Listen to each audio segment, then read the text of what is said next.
शर्मा जी की बेटी। सरल, सुशील और शांत, ये क्वालिटी थी सरस्वती की, जो कि शर्मा जी की बहू थी।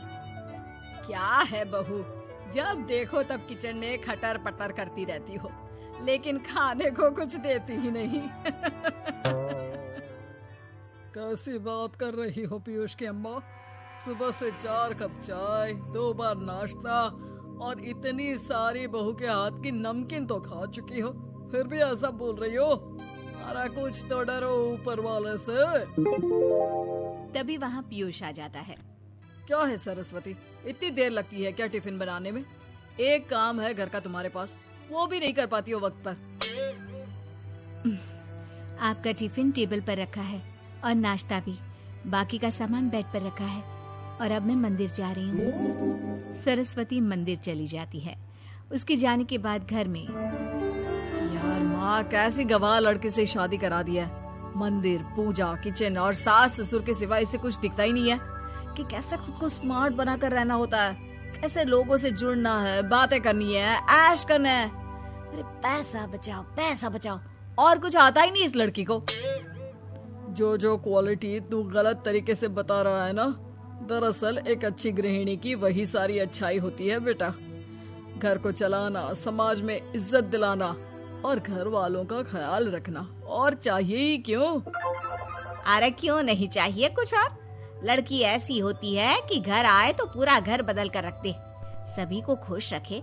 लेकिन बहू के अंदर तो ये सारी क्वालिटी है ही नहीं। अरे खुश तो उन्हें रखा जाता है जो खुश रहना जानते हैं। तुम लोगों को तो कोई खुश नहीं कर सकता। पिताजी, अब आप ही लोग सोचिए, क्योंकि मैं किसी और से शादी करना चाहता हूँ। आप लोगों को बहू के साथ रहना है या मेरे साथ? क्योंकि मैं अब इसके साथ नहीं रह सकता। मैं बहू को नहीं छोड़ सकता। उसके मरते पिता को मैंने वादा किया था कि मैं उसे बेटी बनाकर रखूंगा। तो ठीक है ना माँ, तैयार कर ले अपना सामान, हम दोनों किसी और घर में रहने चलेंगे तेरी नई बहू के साथ। अरे हाँ बेटा, वही ठीक है, लेकिन मैं तेरे पिता के बिना भी तो नहीं रह सकती। तो मेरे बिना रह सकती हो?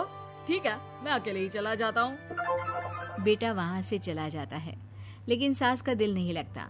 बहू मंदिर से भी हो आती है और फिर, माँ, पिताजी, खाना लग गया है, खा लीजिए। हाँ हाँ, तुझे बस आता ही क्या है, खाना बनाना और खाना खिलाना। अरे सुन, मेरे सारे कपड़े पैक कर दे। क्यों माँ जी, कहीं जा रही हैं क्या? हाँ बेटे, ये अपने बेटे के साथ रहने जा रही है, लेकिन घबरा मत, तेरा पिता तेरे साथ है। बहू समझ नहीं पाती कि उसके साथ हो क्या रहा है, लेकिन फिर ससुर उसे सारी बात बता देता है। बेटा, ये नई बहू कब आ रही है? मुझसे घर का काम नहीं होता। वैसे भी तेरी पहली निकम्मी बीवी ने मुझे किसी काम का नहीं छोड़ा। माँ वो बस आने ही वाली है, और हाँ माँ, उसके आगे ना थोड़ा स्टैंडर्ड से रहना, क्योंकि वो थोड़े बड़े घर की लड़की है। उसका एक स्वैग है, स्वैग। तभी वहाँ एक बहुत सुंदर सी लंबी सी लड़की आती है। हे पीयूष, भागकर कैब से मेरा सामान ले आओ, और हाँ प्लीज एसी ऑन करके जाना। रीमा, ये मेरी माँ है। तुम चाहती थी ना कि मेरी माँ हम लोगों के साथ रहे। हेलो आंटी जी, हम लोग ना जल्दी शादी कर लेंगे, फिर मेरी जैसी टॉप लड़की आपको अच्छी बोलेगी।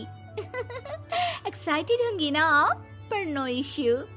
पीयूष, सामान ले आओ ना, एंड आंटी आप पानी ले आइए प्लीज। माँ को तो समझ में ही नहीं आता कि वो क्या करे। वो बहू के लिए पानी लेकर आती है तो उसका पैर पर्दे में फंस जाता है और वो गिर जाती है। ओहो, पूरा पानी गिरा दिया। कांच का ग्लास क्यों छूती है जब हाथ पैर नहीं चलते? कितनी मुश्किल से मैंने और पीयूष ने ये गृहस्थी बनाने की कोशिश की है। अरे पर तो क्या हो गया, एक गिलास ही तो टूटा है। अपने घर में तो रोज एक तोड़ती हूँ, लेकिन मजाल है सरस्वती कुछ कहे। और हाँ, मैं पानी वानी नहीं पिलाने वाली, मुझे ऐसी कोई आदत नहीं है। बहू हो, बहू की तरह रहो, समझी? तभी वहाँ पीयूष आ जाता है, जिसे देख रीमा रोने लगती है। देख लो अपनी माँ को। ऐसी खरी खोटी सुना रही है? और अभी तो मैं आई हूँ, थक गई थी, बस पानी क्या मांग लिया। कह रही है बहू हो, बहू की तरह रहो।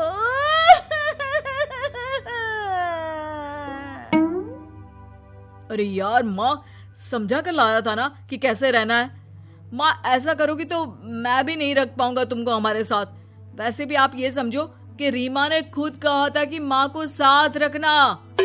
अरे हाँ हाँ बेटा, वो सिर्फ इसलिए कि मैं घर का सारा काम करूं, बैठे बैठे इस महारानी को खाना पानी दूं। वैसे भी मैं जा रही हूँ, मुझे तो इस लड़की की शक्ल भी अच्छी नहीं लग रही।